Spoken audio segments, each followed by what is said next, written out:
মসজিদ মিম scene gym দাল, মসজিদুন এটি ইসমে জরফ এর সিগা।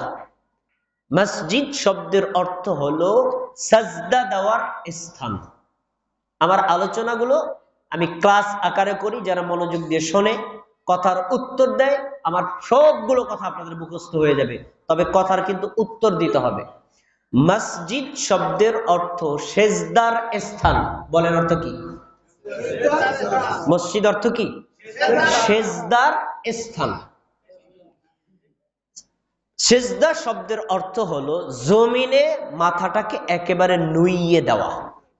আমরা যখন সেজদা দেই তখন আমাদের মাথাটা কি উপরে থাকে না, জমিনের সাথে মিলে যায়, এটা হলো সাজদা। আর ওই সাজদাটা যেই জায়গায় দেওয়া হয় ওই জায়গাটাকে বলা হয় মসজিদ। অর্থটা বুঝলেন? এই মসজিদের দুইটা পরিভাষা, একটা হলো স্বাভাবিক অর্থে, ব্যাপক অর্থে, আর একটা হলো বিশেষ অর্থে। ব্যাপক অর্থের হাদিসটা কি? রাসূলুল্লাহ সাল্লাল্লাহু আলাইহি ওয়াসাল্লাম বলছেন, আল আরদু কুল্লুহা মাসজিদুন, সমগ্র পৃথিবীটাই হলো মসজিদ। বলেন সুবহানাল্লাহ। এই হাদিসের অর্থ, নামাজের যদি ওয়াক্ত হয়, আপনি নৌকায় থাকেন, প্লেনে থাকেন, আপনার গাড়িতে থাকেন, হাঁটতে থাকেন, চলতে থাকেন, আপনি যে জায়গাতে থাকেন, জমিনে থাকেন, আইলে থাকেন, প্রত্যেকটা জায়গাতেই নামাজ পড়া কি জায়েজ নাকি হারাম? তা আপনি যদি জমিনের আইলে দাঁড়িয়ে নামাজের ওয়াক্ত হলে ওখানেই সিজদা দেন, ওইটাই মসজিদ। এটা হলো ব্যাপক অর্থে। তার মানে সাজদা, সালাত এটা আল্লাহর এমন এক বিশেষ হুকুম, এটা যে কোনো জায়গায় দাঁড়িয়ে যদি কেউ আল্লাহর জন্য করে, আল্লাহ তাআলা এই সিজদাকে কবুল করে নেন। সুবহানাল্লাহ। এটা হলো ব্যাপক অর্থে। তবে সমগ্র পৃথিবীটা মসজিদ, এর সাথে আল্লাহ রাসূল দুইটা জায়গাকে বাদ দিয়েছেন, ইল্লাল মাকবারাতা ওয়াল হাম্মাম। তবে দুইটা জায়গা কিন্তু মসজিদ না। এক, কবরস্থান। দুই, হাম্মাম অর্থ হলো গোসলখানা। গোসল করলে শরীর থেকে যে ময়লাগুলো পড়ে, ওই ময়লার জায়গায় সেজদা করলে কি সেজদা হবে? এটার আমরা আরেকটু ব্যাপক অর্থ ধরি, গোসলখানা, পেশাবখানা, পায়খানা, টয়লেট, নর্দমা, নাপাকি যে জায়গাতে আছে ওই জায়গাতে সলাৎ হবে না, এছাড়া সব জায়গাতে সলাৎ হবে। বলেন আলহামদুলিল্লাহ। তাহলে মসজিদের একটা ব্যাপক অর্থ পেলাম। আর খাস অর্থ হলো 5 ওয়াক্ত নামাজের জন্য, জুমার নামাজের জন্য, তারাবিহের নামাজের জন্য, ঈদের নামাজের জন্য যেই জায়গাটাকে অক্ষ করে নির্ধারণ করা হয় এটাকে বলা হয় খাস অর্থে মসজিদ। আমরা এখন যেখানে বসেছি এটা কি আম অর্থে মসজিদ না খাস অর্থে মসজিদ? খাস অর্থে মসজিদ। আলহামদুলিল্লাহ, আপনারা বুঝেছেন। এখন আম অর্থে মসজিদের জন্য জায়গা অক্ষ করার কোনো জরুরি না। আপনি জমিনে কাজ করতেছেন, আজান দিয়ে ফেলছে, মসজিদে আস্তে আস্তে দূর হয়ে যাবে, আপনার ওই দূরে যাওয়া দরকার নেই, আইলে দাঁড়ায় আল্লাহু আকবার বলে নামাজ আদায় করবেন, ওইটাই আপনার মসজিদ। ওখানে কি নামাজ হবে না কি হবে না? এখন এই আম অর্থে মসজিদ আমরা যে কোনো জায়গায় সালাত আদায় করতে পারি, কিন্তু খাস অর্থে মসজিদ, এই মসজিদ নির্মাণ করা, জায়গা দেওয়া, সহযোগিতা করা, সাহায্য করা, সাপোর্ট দেওয়া, পরিচালনা করা, মসজিদ কেন্দ্রিক দাওয়াতি কার্য পরিচালনা করা, এটা মুমিনদের জন্য জীবনের একটা বড় কর্মসূচি। আসুন রাসূল সাল্লাল্লাহু আলাইহি ওয়াসাল্লামের হাদিস, সহিহ বুখারী হাদিস নাম্বার 450। উসমান রাদিয়াল্লাহু তাআলা বলেন, রাসূলুল্লাহ সাল্লাল্লাহু আলাইহি ওয়াসাল্লাম বলেছেন, মান বানা মসজিদান, যেই ব্যক্তি একটা মসজিদ নির্মাণ করে, মসজিদ বানায়, মসজিদ তৈরি করে, বানাল্লাহ ইয়াবতাগি বিহি ওয়াজহাল্লাহ, এই মসজিদ বানানোর মূল উদ্দেশ্য আল্লাহকে সন্তুষ্ট করা। কার সন্তুষ্ট? আল্লাহ। এখানে আপনারা একটা মসজিদ করেছেন, এই কমিউনিটি, সমাজের সবাই লোকে মিলে। তা আমি এই মসজিদে ধরেন সদস্য, এই ভাইও সদস্য, কোন একটা কারণে আমার সাথে ঝগড়া লাগছে, এই মসজিদে নামাজে পড়বো না, এই মসজিদের কাউন্টার দেওয়ার লিগে আবার আরেকটা মসজিদ বানাইছে, উনি কি আল্লাহর জন্য করছে? না। এমন মসজিদ আছে না নাই? তাহলে এখানে হাদিসটা খেয়াল রাখতে হবে, মসজিদ বানাইলে যে জান্নাত সঠিক না। কি ইয়াবতাগি বিহি ওয়াজহাল্লাহ, ওই মসজিদ নির্মাণের মূল উদ্দেশ্য কোন মসজিদকে কাউন্টার দেওয়া, কারো বিরোধিতা করা, কারো সমালোচনা করা না, একমাত্র উদ্দেশ্য কার বলেন? আল্লাহ। এক নম্বর শর্ত। এই হাদিসটাই আবার সুনানে নাসাইতে এসেছে, ওখানে আজকে কি মান বানা মসজিদান ইয়ুযকারুল্লাহ ফীহ, যে ব্যক্তি মসজিদ বানায় উদ্দেশ্য মসজিদে আল্লাহর জিকির, আল্লাহর ইবাদত করা। তাহলে মসজিদে কিসের জন্য বানাইতে হবে বলেন? আল্লাহর জিকির করার জন্য, আল্লাহর ইবাদত করার জন্য, আল্লাহর সালাত কায়েম করার জন্য। যদি এই দুইটা উদ্দেশ্য হয়, এক আল্লাহর সন্তুষ্টি, দুই আল্লাহর ইবাদত, এবং যদি টাকাটা হয় হালাল, বানাল্লাহু লাহু বাইতান ফিল জান্নাহ, আল্লাহ তার জন্য জান্নাতে একটা ঘর বানায় দিবেন। সুবহানাল্লাহ। ভাইয়া ভিতরে সাউন্ড একটু কমায় দাও, ভিতরে একটু কমায় দাও, ভিতরে একটু কমায় দাও। আচ্ছা, তা আমরা হাদিস থেকে একটা শিক্ষা পেলাম, মসজিদ বানাইলে আল্লাহ তাআলা তার জন্য জান্নাতে একটা ঘর বানাবেন। আচ্ছা, আমরা কি জান্নাতে ঘর আমাদের জন্য হোক, এটা আমরা চাই নাকি চাই না? সবাই প্রত্যাশা করি, কিন্তু প্রত্যাশা বাস্তবায়ন করতে হবে। একটু বাস্তবতা কথা বলি। সৌদি আরব, মধ্যপ্রাচ্যের রাষ্ট্রগুলো ধনী রাষ্ট্র, তাদের অধিবাসীরাও ধনী। এমন এমন লোক আছে, এরা একাই 10-20টা মসজিদ করে দেয়, তাদের টাকার কিয়দ অংশ কমে না। এমন লোক আছে না নাই? কিন্তু আমাদের দেশটা হলো গরিব, আমরা সবাই এরকম সক্ষম না, আছে কিন্তু সীমিত লোক। এখন যেহেতু প্রত্যেকের আলাদা একটা করে মসজিদ বা একজনে একাধিক মসজিদ নির্মাণ করতে সক্ষম নই, একজন যদি উদ্যোগ নেয়, তো উদ্যোগ নিলে উদ্যোগদাতা তিনিও জান্নাত পাবেন, সহযোগিতাকারী তিনিও জান্নাত পাবেন, যিনি পরামর্শ দিবেন তিনিও জান্নাত পাবেন, যিনি জায়গা দেবেন তিনিও জান্নাত পাবেন, যিনি যতভাবে টাকা দিয়ে পরামর্শ দিয়ে সাপোর্ট করেন, ইনশাআল্লাহ তাদের আয় যদি হালাল হয়, নিয়ত যদি শুদ্ধ হয়, আল্লাহ প্রত্যেকের জন্য জান্নাতে ঘর বানায় দিবেন। এখন আমরা ওই জান্নাতে যেতে চাই নাকি চাই না? যদি আমরা ওই জান্নাতে যেতে চাই, তাহলে আমাদের উচিত হবে আল্লাহর এই ঘর মসজিদ নির্মাণ করা, নির্মাণে সাহায্য সহযোগিতা করা। এবার আপনারা একটা দৃষ্টান্ত দিব, কিভাবে আমরা মসজিদের জন্য দান করব, কিভাবে মসজিদ নির্মাণে সাহায্য করব। আমি প্রত্যেকটা কথা হয় আল্লাহর বাণী কোরআন থেকে, নাহলে রাসূলের বাণী হাদিস থেকে দেব। এর সবগুলো কথাই আপনার জীবনে প্রয়োগমূলক। দেখেন, রাসূলুল্লাহ সাল্লাল্লাহু আলাইহি ওয়াসাল্লাম তিনি পৃথিবীতে বেঁচে ছিলেন 63 বছর। 40তম বছরে তিনি নবী হয়েছেন। 40 বছর বাদ দেন, থাকে কত? 23 বছর।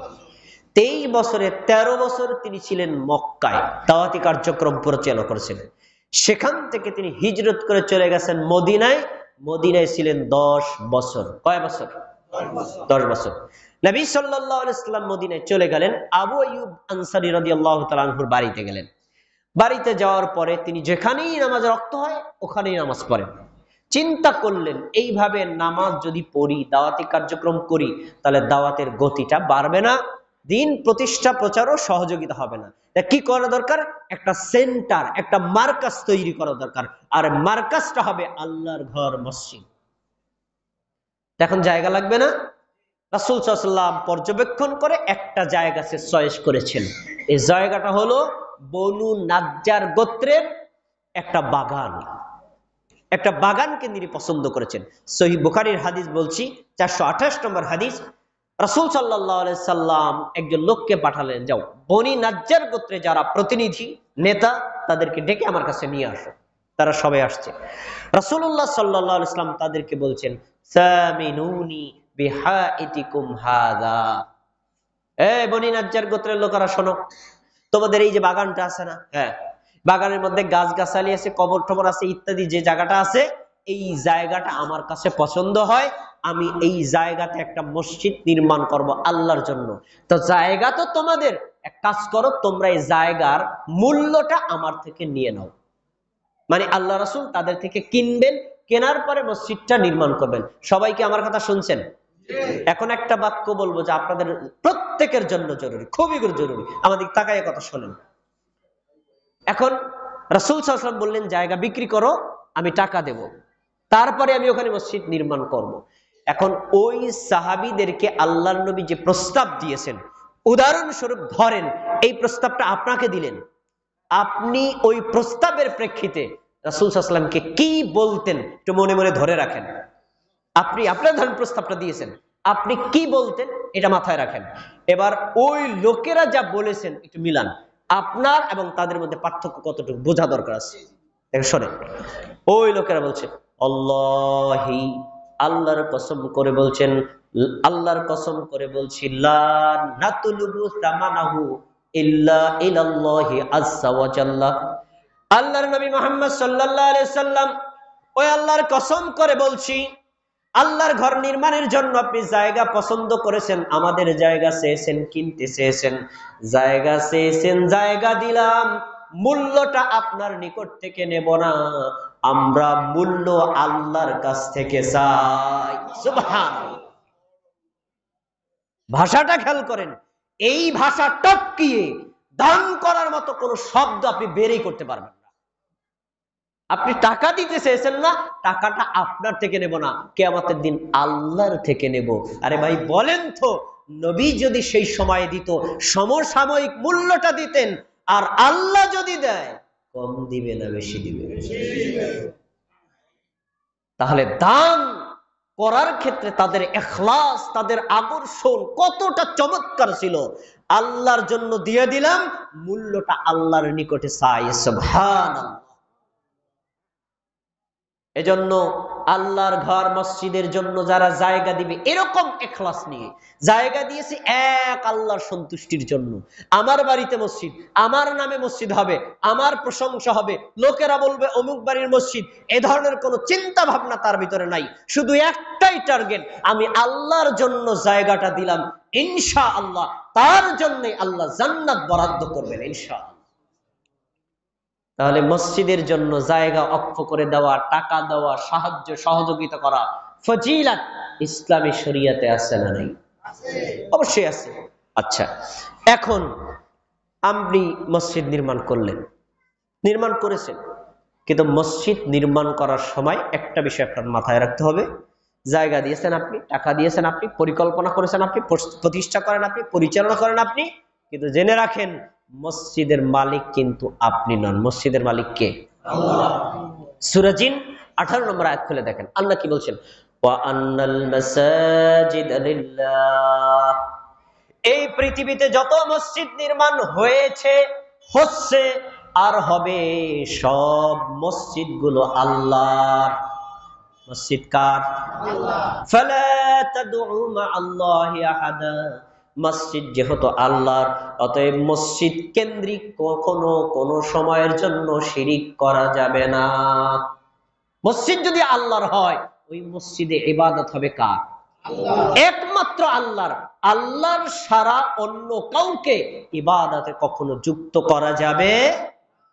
তাহলে মসজিদ যদি আল্লাহর হয়, আপনি আল্লাহর বান্দা হিসেবে শুধু দেখাশোনা করছেন, কিন্তু কর্তৃত্বটা কখনো আপনার হতে পারবে না, শুধু আল্লাহ। দেখেন আর আল্লাহ রাব্বুল আলামিন সূরাতুল বাকারার 114 নম্বর আয়াতে বলেন, যারা মসজিদে নিজেরা কর্তৃত্ব খাটায় এমন কমিটির সদস্য আছে না নাই? আছে। কমিটির সদস্যরা আছে যারা মসজিদের উপর কর্তৃত্ব খাটায়, তারা বলে এই মসজিদ আমাদের মেয়ে, তোমার মসজিদ, তুমি যে নামাজ পড়ো, এরকম বিভাজন করে, মসজিদে কর্তৃত্ব করে, মানুষকে ইবাদতে বাধা দেয়, মানুষকে বিভিন্নভাবে হয়রানি করে। তাদের জন্য আল্লাহর আয়াত, আল্লাহর ঘর নির্মাণের ফজিলত যেমন, আল্লাহর ঘর প্রতিষ্ঠা পরিচালনার ক্ষেত্রে কাউন্টার দিলে তার আবার শাস্তিটাও ভয়ঙ্কর। কত বড় কথা! ওমান আযলামু মিম্মান মানা মাসাজিদাল্লাহ শাহিদিনা আলা আনফুসিহিম। ওমান আযলামু, ওর চাইতে বড় জালিম আর কে হতে পারে? মিম্মান মানা মাসাজিদাল্লাহ, যে ব্যক্তি আল্লাহর মসজিদে বাধা দেয়, আইয়ুযকারা ফি হাসমুহু, আল্লাহর ঘরে আল্লাহর জিকির করতে বাধা দেয়। তাহলে মসজিদ হলো আল্লাহর জিকিরের জায়গা, মসজিদ হলো আল্লাহর ইবাদতের জায়গা। ওই জায়গাতে ইবাদতে কখনো কাউকে বাধা দেওয়া যাবে? বাধা দেওয়া যাবে? আরে ভাই জবসা ঢালিকান্দি বাড়ি মসজিদ আপনাদের, ঠিক আছে, আমার বাড়ি মাদারীপুর, আমি যদি এখানে নামাজ পড়ি আমাকে বের করে দেওয়ার অধিকার আপনাদের আছে?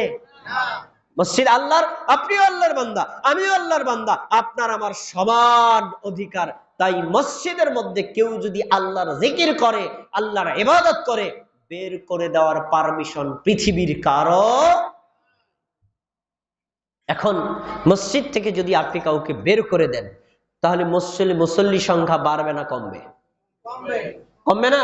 তো মুসল্লি সংখ্যা যদি কমে যায়, এই মসজিদ বিরান ভূমিতে পরিণত হবে। পরে বলছেন ওয়াসাআফি খরাবিহা, যারা চায় আল্লাহর ঘর মসজিদকে বিরান ভূমি বানাতে, শূন্য ভূমি বানাতে, মুসল্লি শূন্য করতে, ওদের চাইতে বড় জালিম এই পৃথিবীতে আর কেউ হতে পারে না।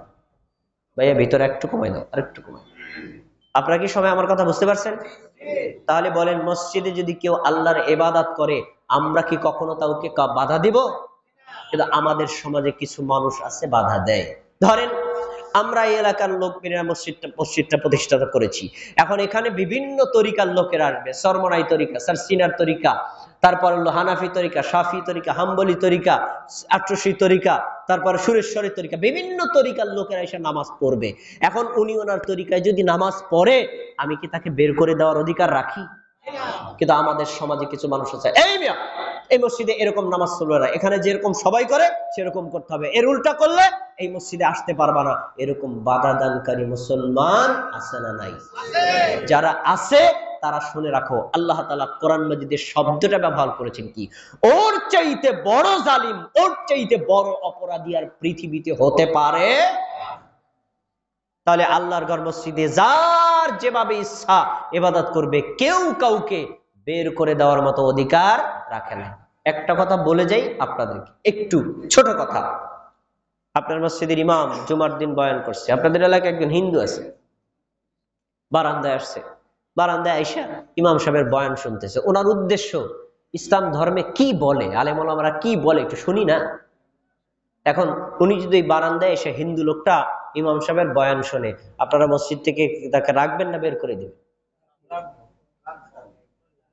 রাখবেন না বের করে দিবেন? আমাদের সমাজে মনে করে মসজিদে হিন্দু ঢুকছে, মসজিদে না হয়ে গেছে, ইহুদি যদি ঢোকে বাইরে গেছে, বের করে দিতে পারবেন না। কেন? ওই লোকটা এখানে এসেছে দ্বীন ইসলাম জানার জন্য। ইমাম সাহেবের একটা বক্তব্য শোনার পরে উনি যদি ইসলামের প্রতি আকৃষ্ট হয়, ইসলাম গ্রহণ করে, আমাদের কি উপকার হবে না ক্ষতি হবে? তাহলে মুসলমান তো দূরের কথা, আল্লাহর ঘর থেকে একটা হিন্দুকে, বৌদ্ধকে, খ্রিস্টানকে পর্যন্ত বের করে দেওয়া যাবে না।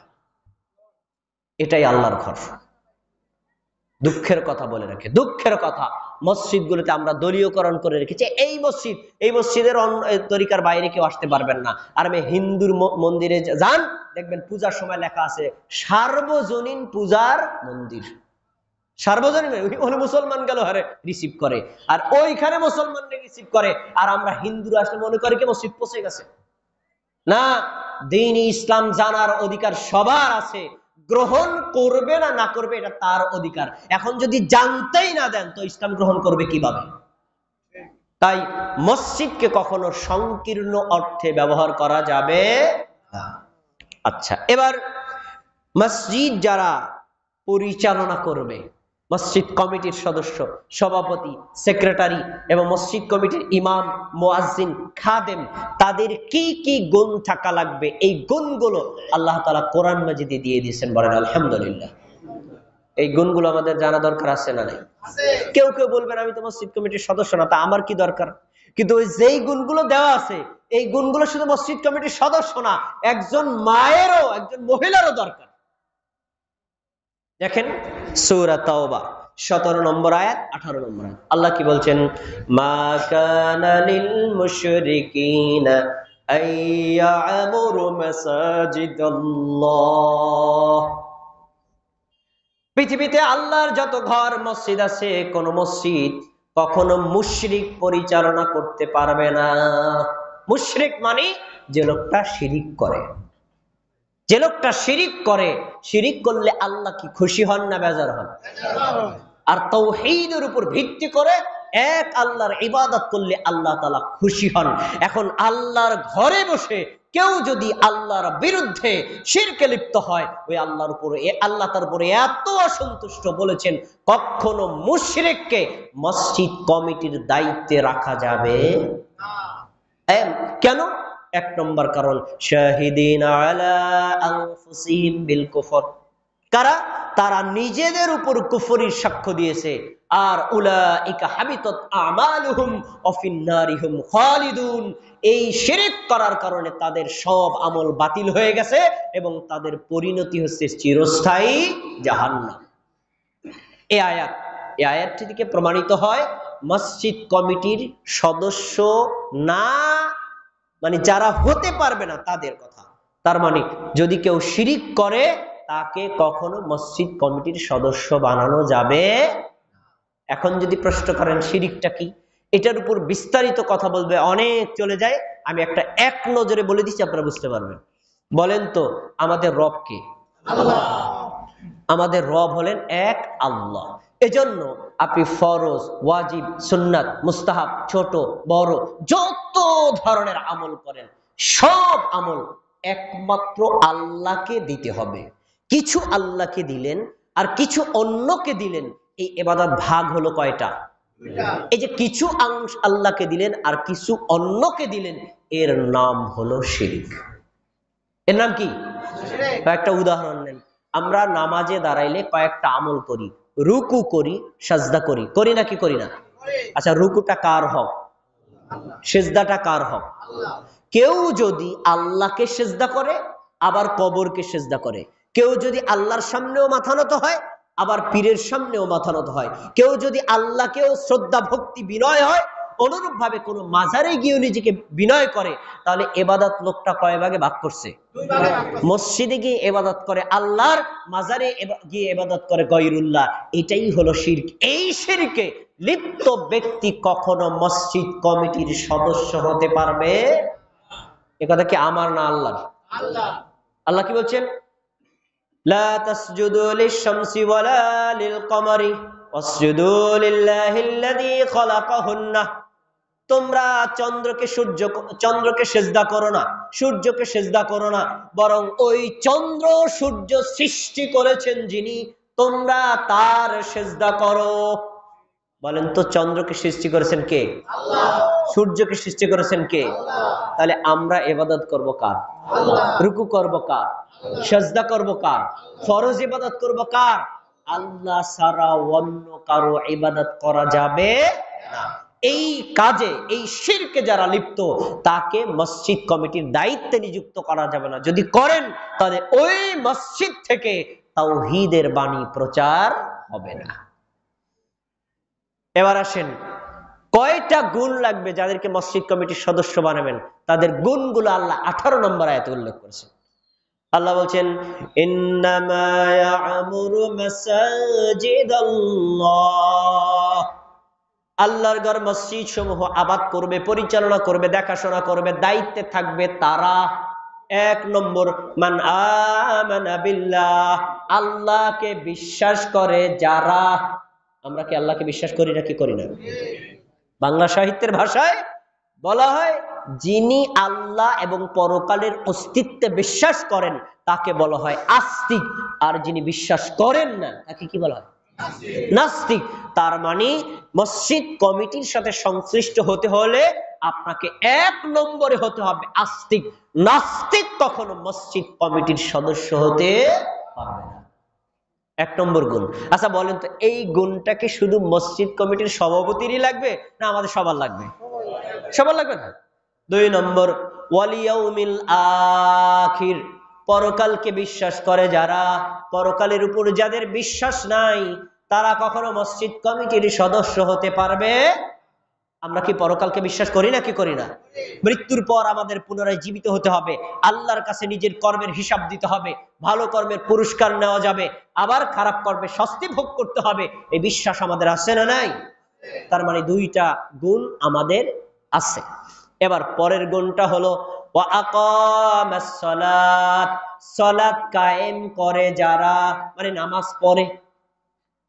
নামাজ যিনি পড়ে সে মসজিদ কমিটির সদস্য হতে পারবে, বেনামাজি কখনো মসজিদ কমিটির সদস্য হতে। আমাদের দেশের মসজিদ কমিটিতে বেনামাজি একজনও নাই। আছে? আছে না? শোনেন, মাথা আছে যার, সে মাথার ব্যথা বোঝে। যে 5 ওয়াক্ত নামাজ পড়বে সে মসজিদের দুঃখ দুর্দশা বুঝবে, ইমাম সাহেবের দুঃখ দুর্দশা বুঝবে, মুয়াজ্জিন খতিবের দুঃখ দুর্দশা বুঝবে, মসজিদের যে সকল প্রয়োজনীয় জিনিসগুলো সে ব্যবস্থা করবে। বেনামাজিকে মসজিদ কমিটির সদস্য বানালে এই মসজিদের কল্যাণ তেমন কোনো আশা করা যাবে না। এবার বেনামাজি মানে নামাজি হতে হবে, এটা কি মসজিদ কমিটির সভাপতি হওয়ার জন্য না মুসলমান হওয়ার জন্য? এটা তো সবারই লাগবে। আপনি যদি বলেন আমি মুসলমান, আমি মুমিন, তাহলে আপনাকেই নামাজ আদায় করতে হবে। কয়টা গুণ গেল ভাই? 4 নম্বর গুণ, ওয়া আতাস যাকাত। যাদের সম্পদের উপর যাকাত ফরজ হয়েছে, যাকাত আদায় করে যারা, যাকাত আদায় যদি না করে তাকে মসজিদ কমিটির দায়িত্বে নিযুক্ত করা যাবে না। 5 নম্বর গুণটা মোস্ট ইম্পর্টেন্ট, এই সবগুলো গুণকে একত্র করবে। 5 নম্বর গুণ হলো ওয়ালাম ইয়াখশা ইল্লাল্লাহ, ওই ব্যক্তি আল্লাহ ছাড়া পৃথিবীর কাউকে ভয় করে না। ভয় করতে হবে কাকে? আল্লাহ ছাড়া কোন ব্যক্তিকে, সমাজকে, দেশকে, এলাকাকে, শক্তিকে, অন্য কাউকে কখনো ভয় করা যাবে না। কয়টা গুণের কথা বলেছি? আল্লাহর উপর বিশ্বাস, আখিরাতের উপর বিশ্বাস, সালাত কায়েম করা, যাকাত আদায় করা, আল্লাহ ছাড়া অন্য কাউকে ভয় না করা।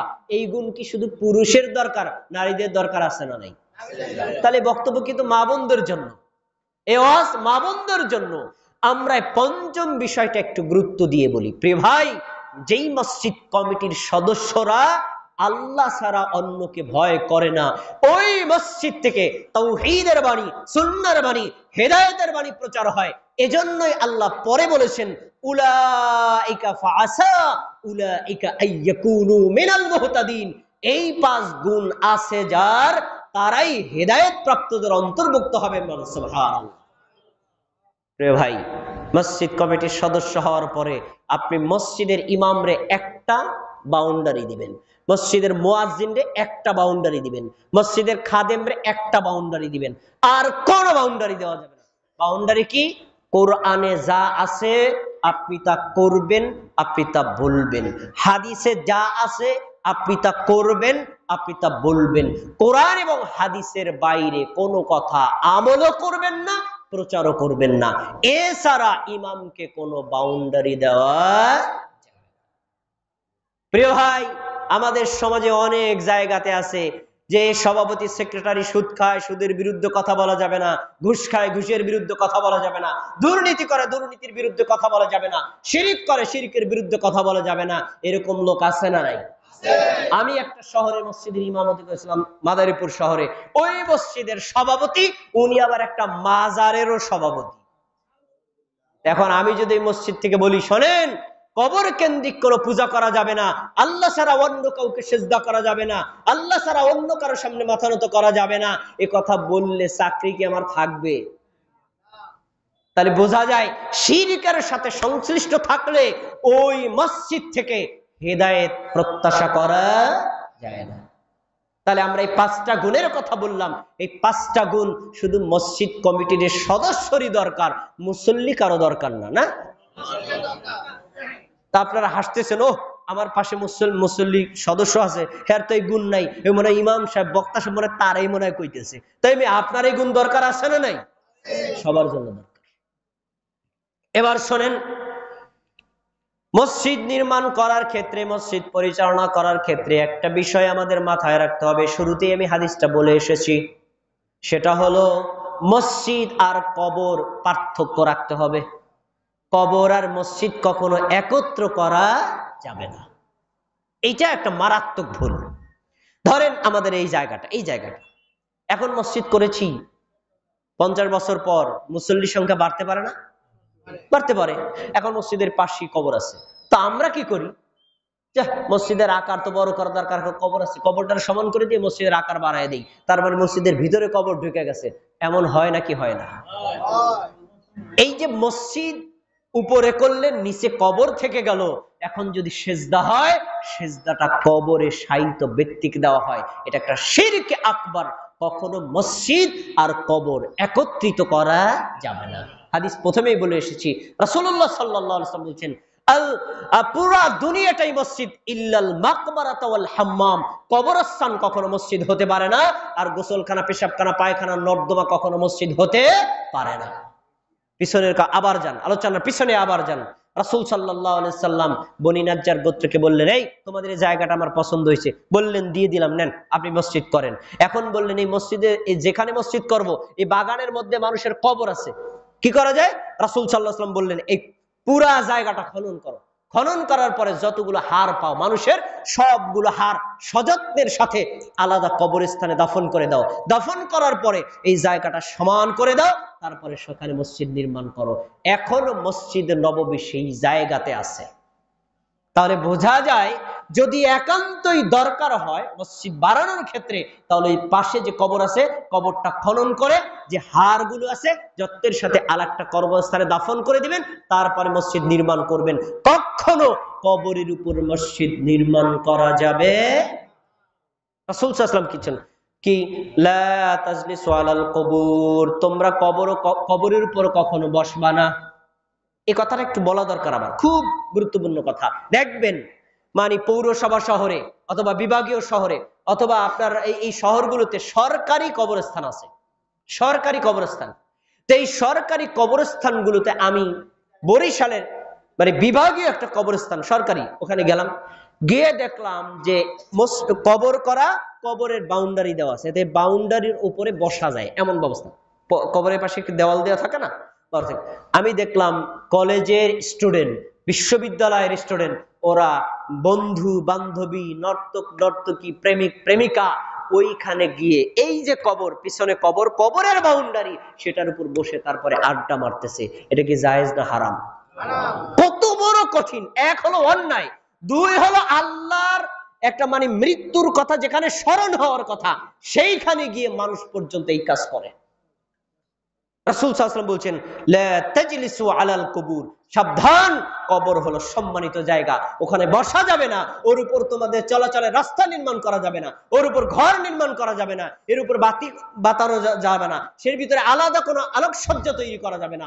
রাসূল সাল্লাল্লাহু আলাইহি ওয়াসাল্লাম এই কবর কেন্দ্রিক কাজগুলো নিষেধ করেছেন। তার ভিতরে একটা হলো ওয়ালা তুসাল্লু ইলাইহা, তোমরা কবরের দিকে ফিরে কখনো নামাজও পড়বা। হাদিসটা শুনে রাখেন, ওয়ালা তুসাল্লু ইলাইহা, কবরের দিকে ফিরে নামাজও পড়বা না। হাদিসটার একটু বিশ্লেষণ নেন। আপনাদের জায়গা বসছেন, মনে করেন 3% জায়গা অক্ষ করা, অক্ষকৃত জায়গার মধ্যে কখনো কারো কবর থাকতে পারবে না। আর যদি কবর থেকে যায়, কবর সেখান থেকে তুলে আলাদা জায়গা দাফন করতে হবে। মসজিদের অক্ষকৃত জায়গায় কোনো কবর থাকতে পারবে না। আচ্ছা, এখন মসজিদের পাশে আমার পার্সোনাল জায়গা, আমি এই মসজিদে দান করি নাই, পার্সোনাল জায়গায় কবর হওয়া যাবে কি যাবে না? হবে। আমার পার্সোনাল জায়গা, আমি কবর করব, হ্যাঁ আপনি সেখানে কবর দিবেন, তবে শর্ত হচ্ছে আপনার জায়গা আর কবর মসজিদের জায়গার মাঝখানে একটা বাউন্ডারি থাকতে হবে, মানুষ যেন বুঝতে পারে এই জায়গাটা আল্লাহর ঘরের আর এই জায়গাটা কবরের। এর ডিসটেন্স যদি না হয়, তাহলে কবরকে সিজদা করা হয়। বড় দুঃখের বিষয়, আমাদের সমাজের এমন জায়গা আছে, এই যে মসজিদের মেম্বার, মেহরাব, ইমাম সাহেব সিজদা দেয়, তার বাম পাশেও কবর, ডান পাশেও কবর, এমন আছে না নাই? এটা একটা কারণ আছে। মনোযোগ দিয়ে শোনো প্রিয় ভাইরা, মনোযোগ দিয়ে শোনো। এর একটা কারণ হলো, আমাদের সমাজের মানুষের ধারণা করে, আরে সারা জীবন আকাম কুকাম শয়তানি দুষ্টামি ফাইজলামি যা করার করছি, মসজিদের পাশে যদি একটু মরা যায় সব মাফ। এমন ধারণাকারী মুসলমান আছে না নাই? জেনে রাখেন, আপনার ঈমান যদি শুদ্ধ হয়, আপনার ইসলাম যদি সঠিক হয়, আপনি যদি তাওহীদের উপর থাকেন, সুন্নাত অনুযায়ী আমল করেন, আপনার লাশটা যদি আটলান্টিক মহাসাগরে ফেলে দেওয়া হয়, আপনার লাশ যদি কোটি কোটি মাছেও খায়, আল্লাহ আপনাকে জান্নাতে দিয়ে দিবেন। আর যদি আপনার তাওহীদ ঠিক না থাকে, আপনি যদি শিরকের সাথে থাকেন, আপনি যদি অন্যায়ের সাথে লিপ্ত থাকেন, আরে মসজিদের পাশে তো দূরের কথা, কাবা ঘরের ভিতরে কবর দিলেও শাস্তি থেকে নিস্তার পাওয়া যাবে না। এজন্য মসজিদের পাশে কবরের কোনো ফজিলত নাই। কবর থাকবে আলাদা, মসজিদ থাকবে আলাদা। রাসূলুল্লাহ সাল্লাল্লাহু আলাইহি ওয়াসাল্লাম এই ডিসটেন্সটা রাখতে বলেছেন। কেন? এর একটা কারণ আছে। কারণ মসজিদ আর কবর যদি একত্রিত হয়ে যায়, মানুষ প্রজন্ম বাই প্রজন্ম চলে যাবে। মানুষ মূর্খতার কারণে এক সময় হয়তো ওই কবরকে সেজদা করে কবর পূজা শুরু হয়ে যেতে পারে। এজন্য রাসূল সাল্লাল্লাহু আলাইহি ওয়াসাল্লাম নিষেধ করেছেন। এরকম কয়েকটা হাদিস আছে, লাআনাতুল্লাহি আলাল ইয়াহুদ ওয়ান নাসারা, আল্লাহ তাআলা ইহুদি জাতির উপর ধ্বংস করুক, আল্লাহ খ্রিস্টান জাতির উপর ধ্বংস করুক। তাদের কোনো ভালো মানুষ মারা গেলে এই ভালো মানুষের কবরটাকে প্রথমে একটা লাল সালু, তারপরে পাকা করা, তারপরে উঁচু করা, তারপরে গম্বুজ করা, এরপরে বাতি দেওয়া, এরপরে আলোকসজ্জা করা, কিছুদিন পর সেখানে দান সদকা করা, তারপরে সেখানে রুকু করা, কিছুদিন পর ডাইরেক্ট কবরকেই সিজদা করা শুরু করত। আল্লাহ রাসূল বললেন, এই যে কবর পূজা তারা যে করেছে, এই যে মাজার পূজা তারা করেছে, আল্লাহ তাদের উপর অভিসম্পাত করেছে। এই রকম রোগ আমাদের মুসলমানদের মধ্যে ঢুকেছে না ঢোকে নাই? এজন্য কখনো আল্লাহ ছাড়া অন্য কারো সামনে সাজদা করা যাবে না। আর মসজিদ এবং কবরকে ডিসটেন্স রাখতে হবে, পাশাপাশি রাখা যাবে না। এবার আসুন, আমি আলোচনা শেষের দিকে কমাই আনছি। মসজিদ অধিক চাকচিক্যময় করা যাবে না, এটা আমাদের দেশে একটা ট্রেডিশন। মানে ধরেন এই জফসার আলীকান্দি বাইতুল আমান জামে মসজিদ, মসজিদ কমিটির সভাপতি আমি। তা আমি 5 বছরের দায়িত্বে আছি, আমি গৌরব করি, এই মেয়া তোমাকে মসজিদে সভাপতি 10 বছর যাবত দায়িত্ব পালন করে, মসজিদে এখন পর্যন্ত একটা টিন খয়া লাগাইতে পারে নাই, আর আমি সভাপতি, মসজিদের টাইলস আর কি মার্বেল পাথর পাথর দিয়ে পুরো উন্নত করে ফেলছি। এরকম গৌরব করা মানুষ আছে না নাই? এর ভাই, এর ভিতরে গৌরবের কিছুই নাই। ইসলাম মসজিদকে চাকচিক্য করতে বলে নাই। মসজিদের মুসল্লিদের সালাত সুন্দরভাবে আদায় করতে পারে সেরকম সৌন্দর্য ব্যবস্থা করা যায়, কিন্তু বেশি আকর্ষণীয় যদি করা হয়, মসজিদের এখানে যদি আপনি মক্কা মদিনার বিভিন্ন ফুলের টাইলস টাইলস দিয়ে রাখেন, আল্লাহু আকবার বলে নামাজে দাঁড়ায় উনি ফুল দেখবে, নামাজের বিঘ্ন ঘটে নাকি ঘটে না? এজন্য রাসূলুল্লাহ সাল্লাল্লাহু আলাইহি ওয়াসাল্লামের জামানায় মসজিদ ছিল কাঁচা, প্রত্যেকটা মুসল্লিদের ঈমান ছিল পাকা। আর বর্তমান জামানায় মসজিদগুলো পাকা, কিন্তু মুসল্লিদের ঈমান আর আমল হলো কাঁচা। এটা কি বাস্তব না অবাস্তব? সহিহ বুখারীতে হাদিস আছে, রাসূলুল্লাহ সাল্লাল্লাহু আলাইহি সাল্লাম লাইলাতুল কদরের দিন সালাত আদায় করতে গেলেন, বৃষ্টি বর্ষিত হলো, উপরের ছানিটা ছিল খেজুর পাতার ছানি, এই খেজুর পাতার ছানি ভেদ করে বৃষ্টি টপকাইয়া মসজিদের ভিতরে পড়লো। আল্লাহ রাসূল সেজদা দিলেন, সেজদা থেকে উঠলেন, ওই মসজিদের কাদা মাটি তার কপালে লেগে গেল। মসজিদ কি কাঁচা না ছিল না পাকা? কাঁচা ছিল না পাকা? কিন্তু ওই মসজিদের মুসল্লি যারা ছিলেন, তাদের সালাত, তাদের ইবাদত, তাদের আমল, তাদের ইখলাস, তাদের নিয়ত, তাদের ঈমান, তাদের ইসলাম ছিল 100-তে 100 পাকা। এজন্য মসজিদকে সৌন্দর্য করার পরিবর্তে মসজিদ কমিটির দায়িত্ব হচ্ছে একজন কোয়ালিটিফুল ইমাম নিযুক্ত করা, যে ইমাম কোরআনের কথা বলবে, হাদিসের কথা বলবে, ইমানের কথা বলবে, ইসলামের কথা বলবে, আল্লাহ ছাড়া অন্য কাউকে তোয়াজ তাজিম করে কথা বলবে না। যদি এমন হয়, সেই মসজিদের মাধ্যমে জাতি হেদায়েত পাবে বলেন ইনশাআল্লাহ। তাহলে আমরা কি বুঝতে পারলাম? মসজিদ অধিক চাকচিক্য করা দরকার নাই। হ্যাঁ, সুন্দর আপনি নামাজের ব্যবস্থা করতে পারেন, মসজিদে আপনি টাইলস দেন, কিন্তু সাদা দেন, টাইলস দেন, আকর্ষণীয় দরকার নাই, যাতে সালাতটা সুন্দরভাবে আদায় করা যায়। রাসূলুল্লাহ সাল্লাল্লাহু আলাইহি ওয়াসাল্লাম আয়েশা রাদিয়াল্লাহু তাআলা আনহার ঘরে সালাতে দাঁড়াইছেন, সালাতে দাঁড়ানোর পর সামনে একটা পর্দা ছিল, পর্দায় ছিল আকর্ষণীয় ডিজাইন। সালাম ফেরানোর পর আয়েশা, এটা সরাও, আখিরি আননি, এটা আমার থেকে সরাও, এটা আমার সালাতে বিঘ্ন ঘটাচ্ছে। এখন সামনে যদি আপনি ডিজাইন দিয়ে রাখেন, মক্কার ছবি, মসজিদের মদিনার ছবি, এই ছবি সেই ছবি, এই বিভিন্ন ফুলের ডিজাইন, তাতে মুসল্লিদের সালাতে বিঘ্ন ঘটে। আমাদের মসজিদ আকর্ষণীয় করা জরুরি না, কিন্তু সালাতটা সুন্দরভাবে আদায় করা অতীব জরুরি। প্রিয় ভাইরা, এবার আসুন মসজিদে যেই কাজগুলো করা যাবে না, কি কি কাজ আপনি করতে পারবেন না? 1 নম্বর, মসজিদে উচ্চ স্বরে কথা বলা যাবে না। এবার আপনারা আমার গলা টিপা ধরবেন, এই আপনি দুজনের কথা বলতেছেন, এই যে মাইক দিছি, বাইরে ভিতরে পুরো আপনার সাউন্ড আমরা টিকতে পারতেছে না, এই যে আপনি জোরে কথা বলতেছেন, এই জোরে কথার মিনিংটা এটা না। মিনিংটা হলো ঝগড়া করে, মানে মারামারি করে, হিংসা বিদ্বেষ করে, কারো উপর উচ্চ বাক্যে কারো উপর রাগান্বিত হওয়া। এজন্য মসজিদে কখনো উচ্চ বাচ্য করা যাবে না। রাসূলুল্লাহ সাল্লাল্লাহু আলাইহি ওয়াসাল্লাম বলেন, ইয়াকুম ফাহাইশাতিল আসওয়াক, তোমরা মসজিদকে কখনো বাজারে পরিণত করবা না। বাজারের মানুষগুলো কি সবাই চুপ থাকে না? শোরগোল করে না? শোরগোল করে। এজন্য মসজিদে কখনো উচ্চ বাক্যে কথা বলা যাবে না। ওমর ইবনে খাত্তাব রাদিয়াল্লাহু তাআলা আনহু মসজিদে নববীতে ছিলেন। এমত অবস্থা তায়েফ থেকে দুইটা লোক আসছে, মসজিদের মধ্যে উচ্চ স্বরে কথা বলছে। তখন ওমর ইবনে খাত্তাব একজন লোককে বলেন, এই দুজনটাকে নিয়ে আসো, এই দুজনটাকে আমার কাছে নিয়ে আসো। ডেকে নিয়ে আসছে, জিজ্ঞেস করছে, মান মিন আইনা আনতুমা, তোমরা কোথা থেকে এসছো? তারা বলল, মিনা তায়েফ, আমরা তায়েফ থেকে আসছি। তিনি বললেন, তোমরা যদি মদিনার অধিবাসী হতা লা আউজাতুকুমা, আমি তোমাদের উভয়কে শাস্তি দিতাম। কেন? এইখানে দাঁড়িয়ে তোমরা উচ্চ স্বরে কথা বলেছো। রাসূলুল্লাহ সাল্লাল্লাহু আলাইহি ওয়াসাল্লাম মসজিদের মধ্যে উচ্চ স্বরে কথা বলতে নিষেধ করেছেন। তাহলে মসজিদে কি উচ্চ বাক্যে কথা বলা যাবে? 2 নম্বর, মসজিদে হারানো বস্তু তালাশ করা যাবে না। অনেকে আছে মাঠে ছাগল হারানো গেছে, মসজিদের মাইক দিয়ে ঘোষণা করে, আরে ভাই মাঠে হারানো গেছে, মাঠে তালাশ করেন, মসজিদে তালাশ করবেন কেন?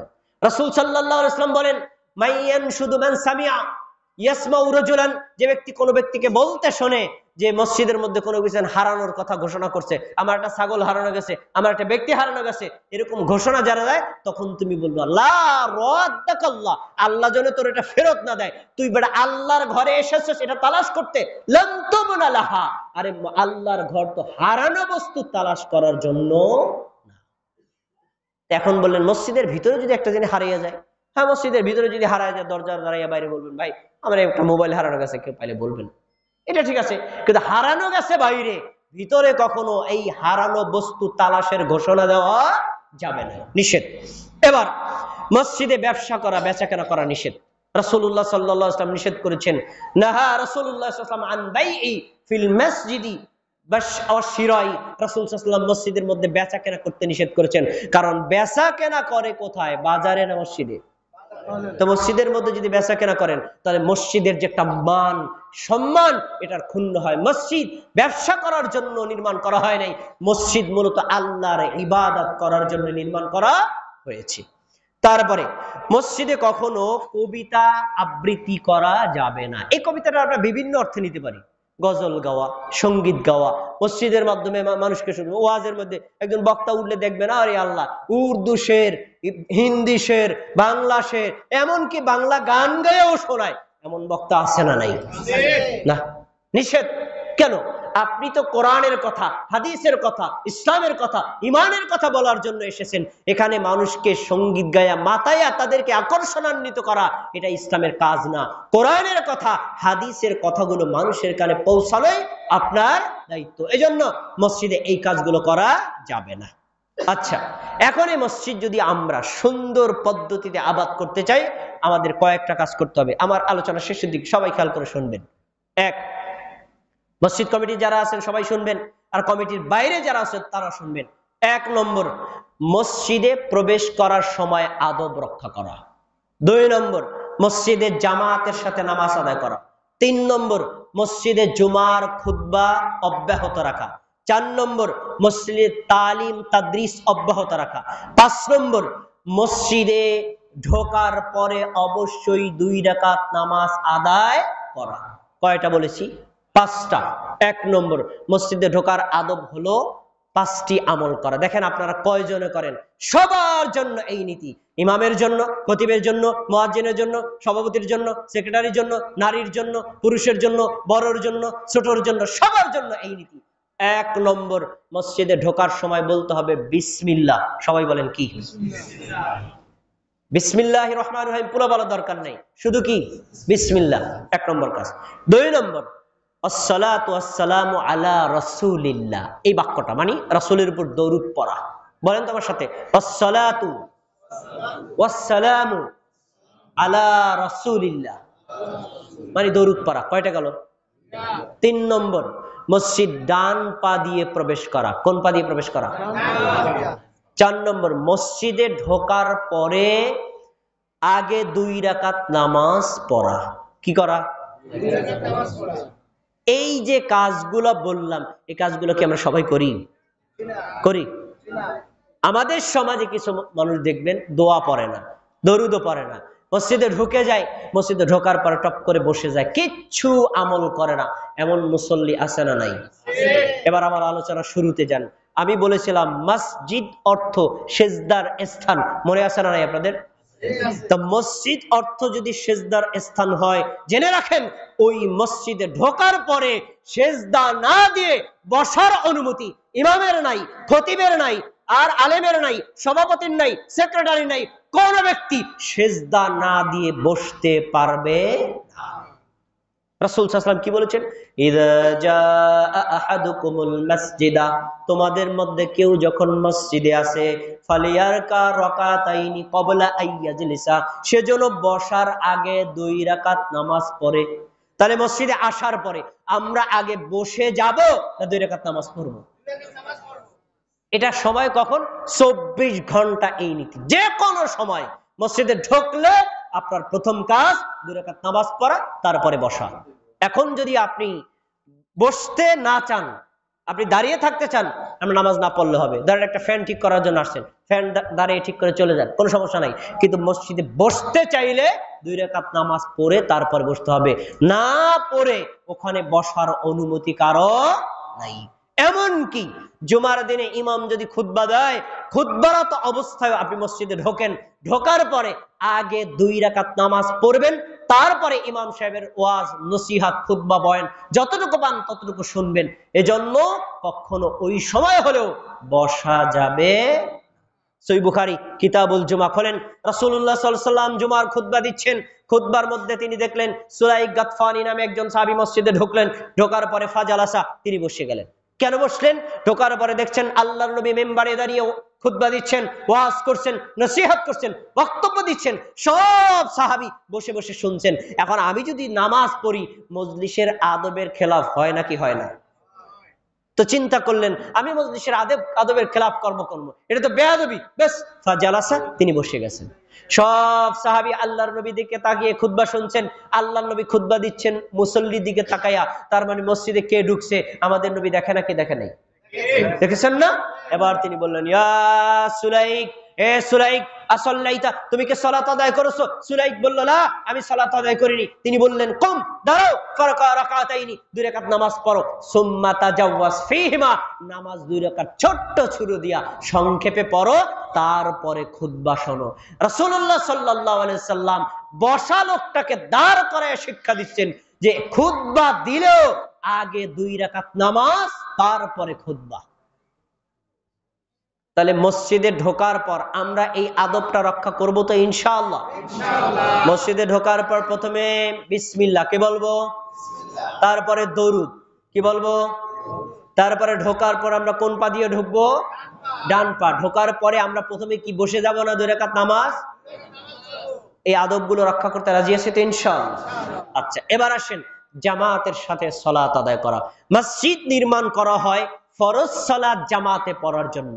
আর কেউ যদি সুন্নাত নফল পড়ে জায়েজ, কিন্তু সুন্নাত নফল ঘরে পড়া উত্তম। সবার হয়তো পরিবেশ হয় না, আপনারা ঘরে পড়েন, কোনো সমস্যা নেই, কিন্তু ফরজ নামাজের জায়গা কিন্তু ঘরে না। কোথায় পড়তে হবে? মসজিদে। যদি আপনি মসজিদ 36 তলা বিল্ডিং করে দেন, জামাত এসে নামাজে না পড়েন, এই বিল্ডিং এর কোনো মূল্য আছে? এজন্য জামাতের সাথে নামাজ আদায় করতে হবে। এটা মসজিদ আবাদের 2 নম্বর কৌশল। জামাতের সাথে নামাজ আদায় করলে কি নাকি, আমি একটা হাদিস আপনাকে শোনাচ্ছি। রাসূলুল্লাহ সাল্লাল্লাহু আলাইহি ওয়াসাল্লাম বলেন, মান সাল্লাল ইশা ফি জামাআতিন ফাকান্নামা কামা নিসফাল লাইল, যে ব্যক্তি ইশা নামাজ জামাতের সাথে পড়লো, মনে হচ্ছে লোকটা অর্ধ রাত পর্যন্ত নফল নামাজ আদায় করেছে। সুবহানাল্লাহ। আরে ভাই, মাগরিব থেকে শুরু করে রাত 12টা পর্যন্ত একটানা নফল নামাজ পড়লে যে নেকি পাওয়া যায়, শুধু এশা নামাজ জামাতে পড়লেই ওই নেকি পাওয়া যায়। এই হাদিসের পরের অংশ, আমান সাল্লাস সুবহা, যে ব্যক্তি ফজর সালাত জামাতের সাথে পড়লো, ফিল জামাতি, জামাতের সাথে, ফাকা আন্নামা কামাল লাইলা কুল্লাহ, মনে হচ্ছে লোকটা সারা রাত নফল নামাজ পড়েছে।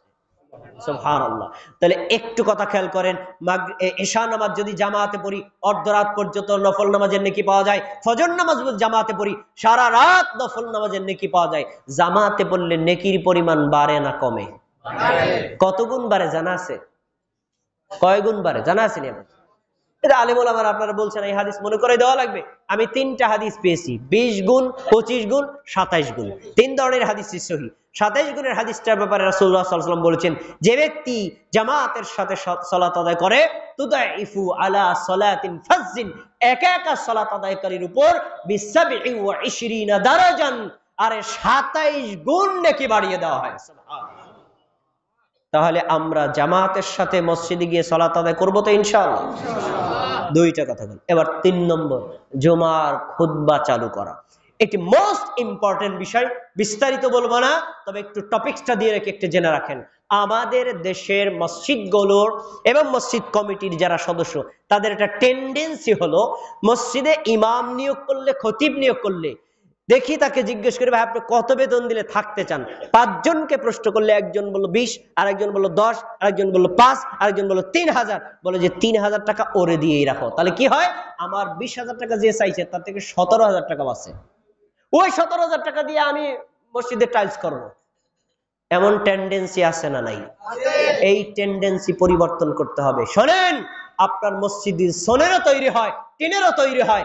মসজিদের ইমাম যদি কোয়ালিটিফুল হয়, তাহলে আপনি তার মাধ্যমে, জুমার খুতবার মাধ্যমে দ্বীন শিখতে পারবেন, ঈমান শিখতে পারবেন, তাওহীদ শিখতে পারবেন, সুন্নাত শিখতে পারবেন, বিদআত শিখতে পারবেন, শিরক শিখতে পারবেন। আপনি আপনার ঈমানকে সেভ করতে পারবেন।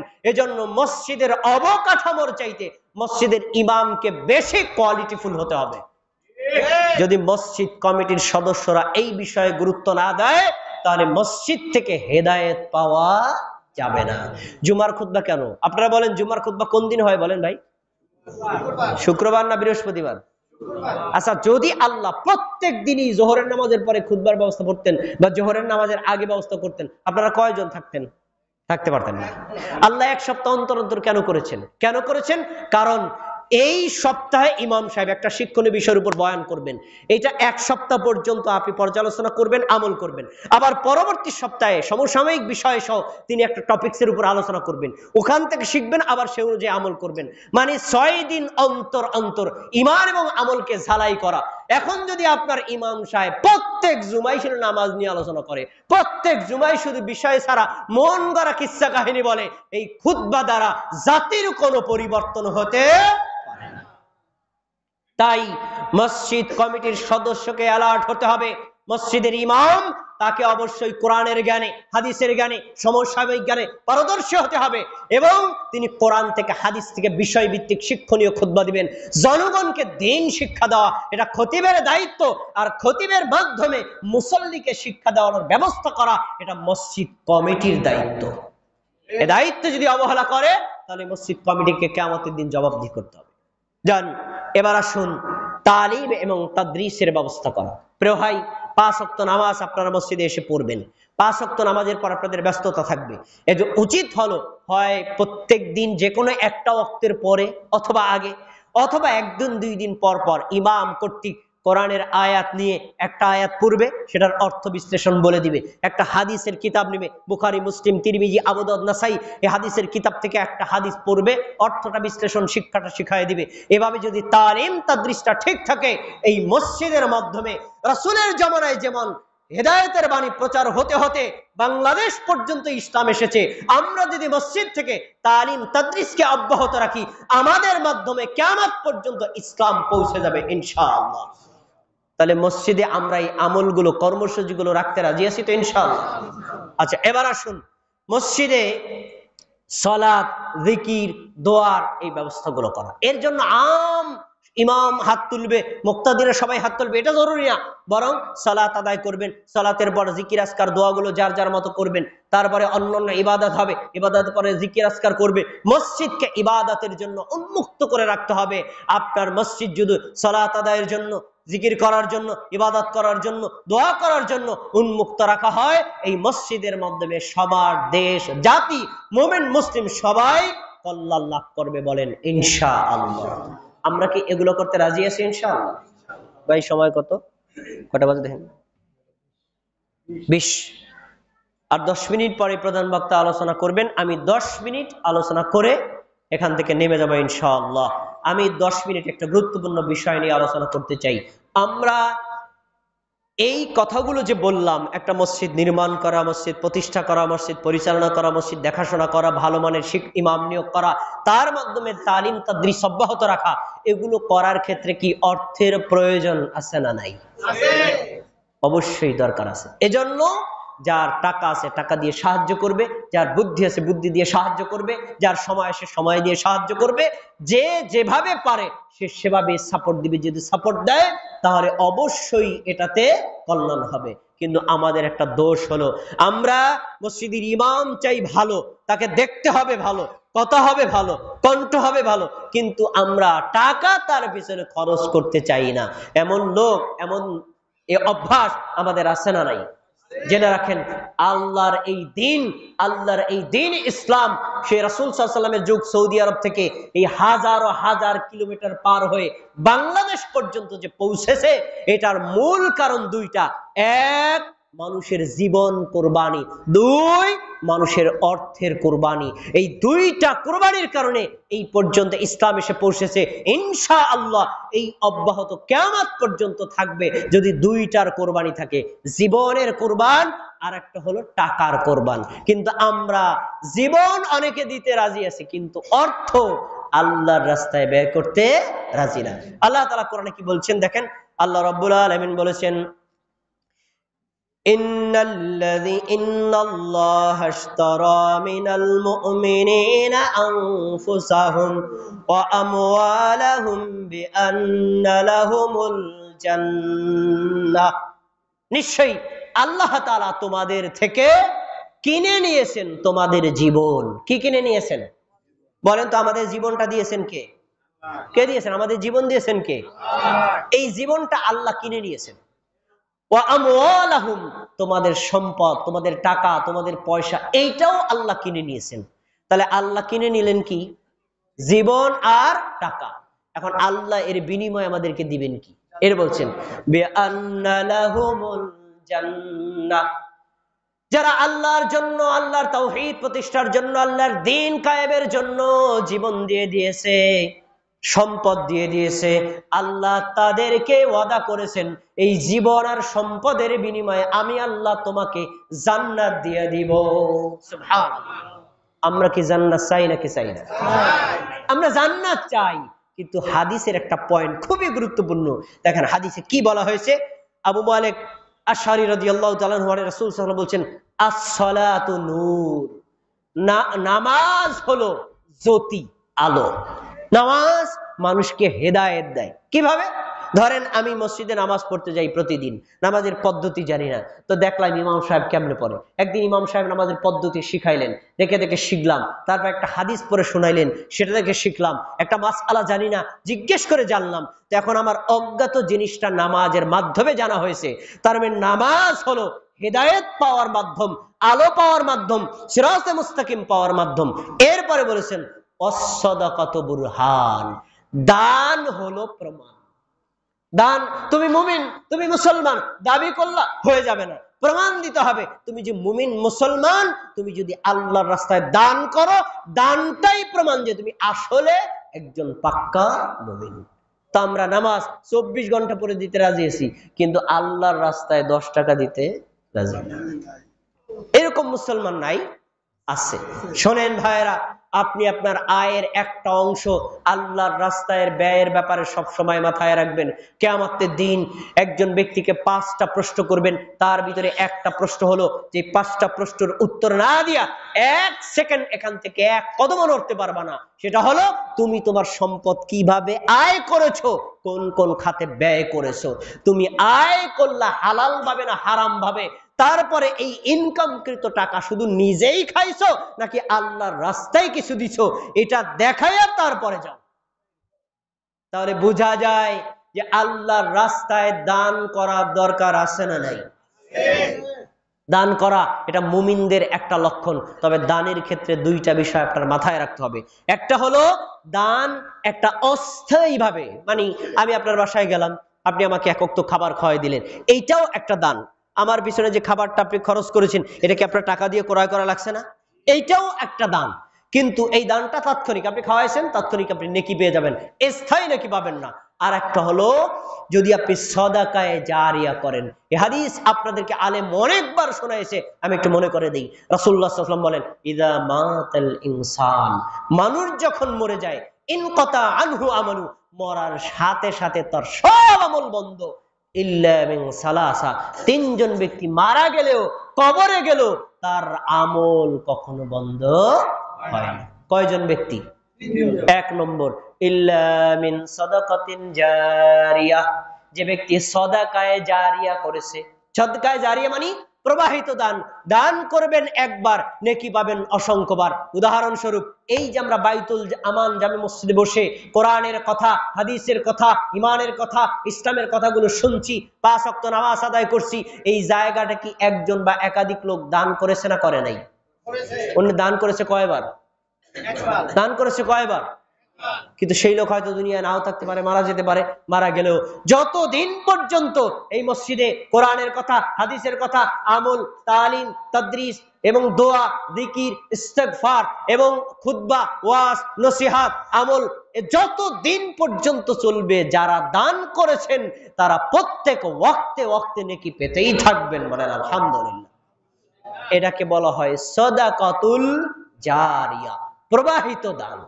আর 2 নম্বর হলো আও ইলমিন ইয়ানতাফু বিহি, নিজে আপনি কোরআনের ইলম, হাদিসের ইলম, ইসলামের ফান্ডামেন্টাল যে বিষয়গুলো আছে এগুলোর জ্ঞান অর্জন করবেন, সেটা অনুযায়ী নিজে উপকৃত হবেন, আরেকজনকে উপকার করবেন।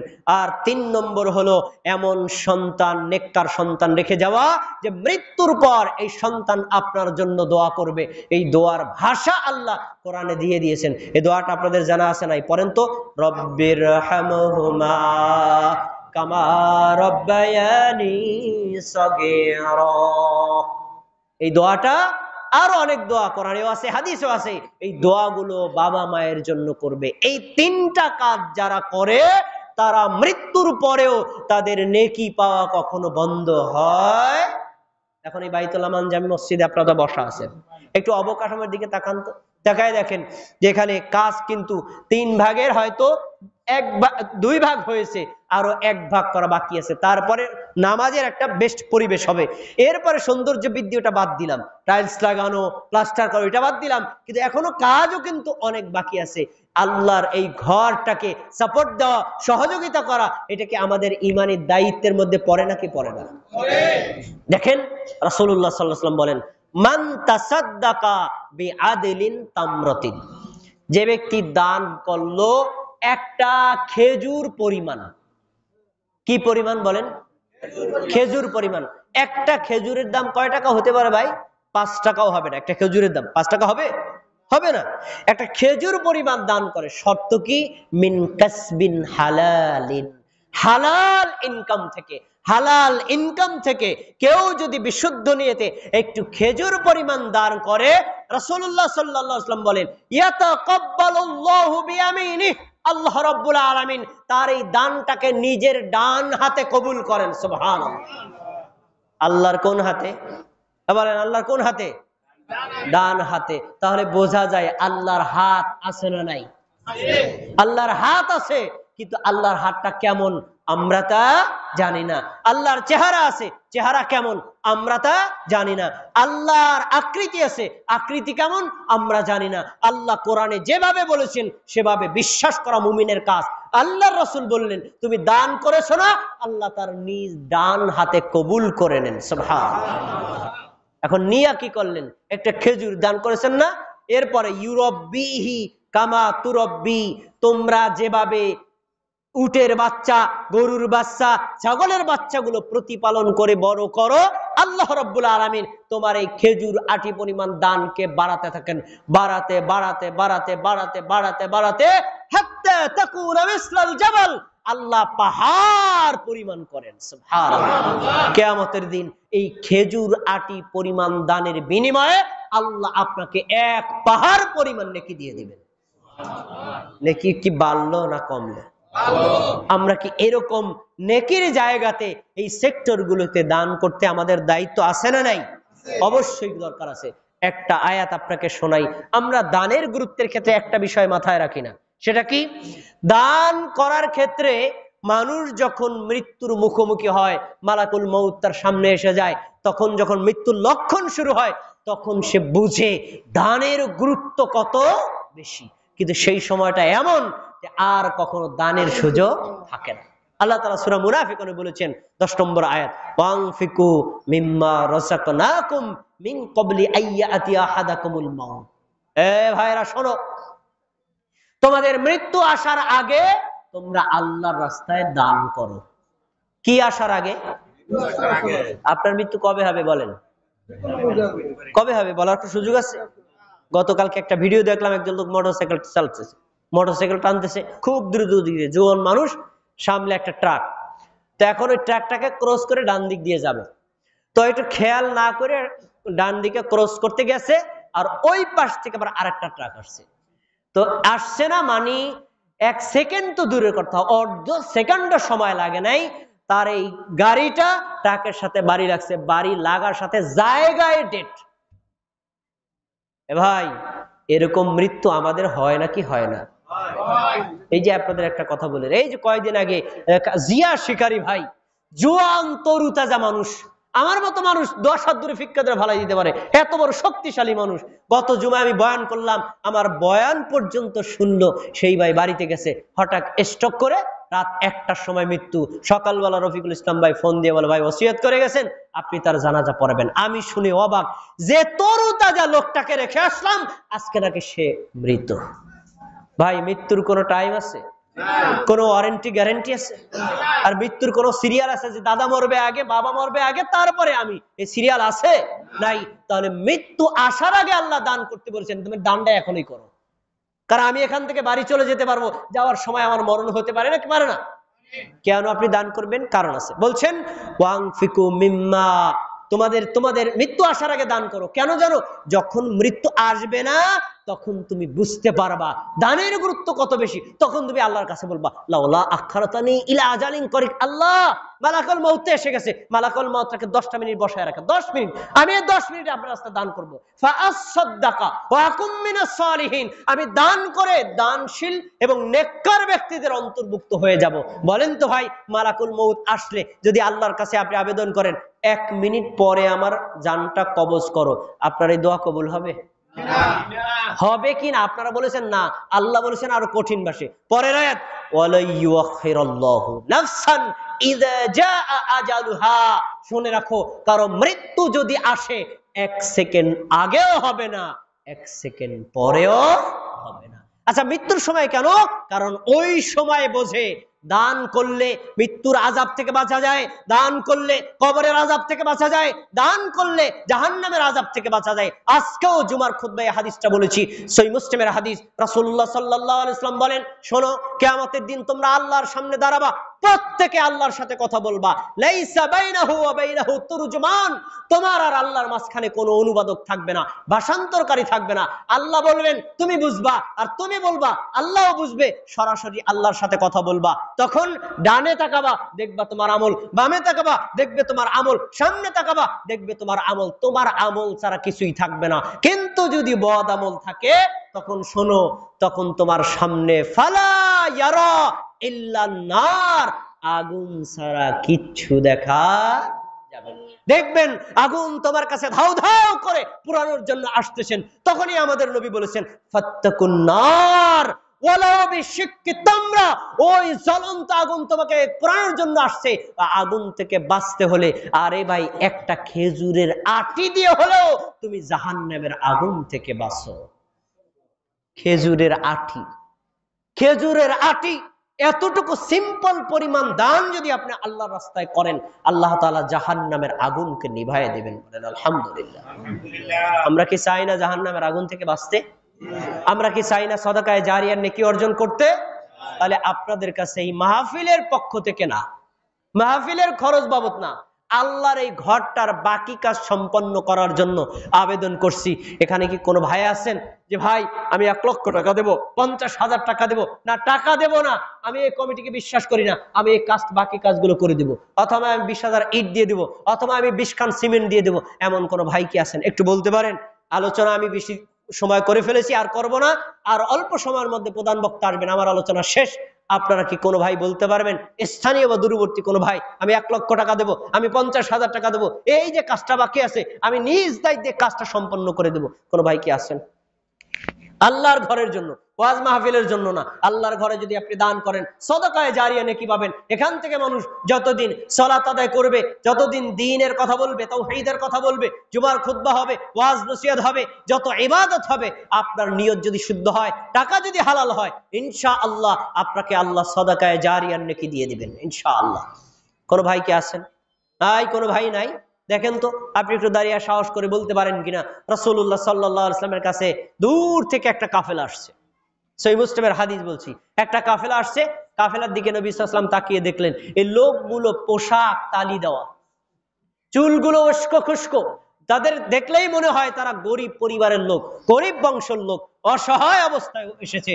রাসূল সাল্লাল্লাহু আলাইহি ওয়াসাল্লামের হৃদয় ব্যাকুল হয়ে গেল, আয় হায় রে, এত কষ্টে তারা আছে, তারপরে তারা আমার কাছে আসছে দিন জানা এবং মানার জন্য। রাসূল সাল্লাল্লাহু আলাইহি ওয়াসাল্লাম সাহাবীদেরকে বললেন, এই তোমরা এদের জন্য কিছু দান করো। দান করতে বললেন, কেউ দান করে না। রাসূলুল্লাহ সাল্লাল্লাহু আলাইহি ওয়াসাল্লামের মুখটা মলিন হয়ে গেল, আয় হায়, আমি নবী, আমি বলছি উম্মতরা এই ডাকে সাড়া দিচ্ছে না, এটা কি কষ্টের বিষয় না? তখনই একজন সাহাবী দাঁড়িয়েছেন, আল্লাহ রাসূল, আমি এই জানেন এক ঝাঁকা খেজুর দিলাম।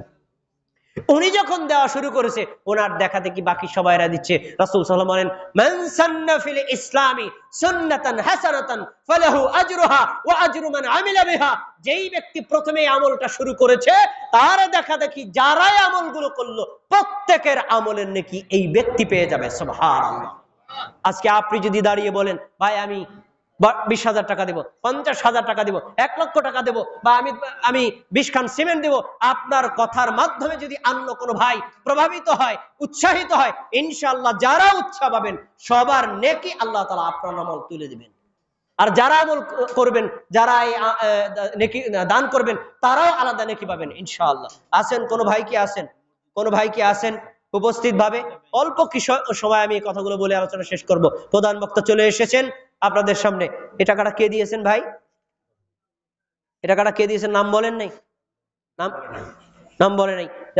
নামহীন ভাবে একজন ভাই 2,000 টাকা নগদ দান করেছেন। আল্লাহ রাব্বুল আলামিন তার এই দানটাকে কবুল করেন, বলেন আমিন। আল্লাহুম্মা সাল্লি আলাইহি, আল্লাহ আপনি তার উপর রহমত নাজিল করেন।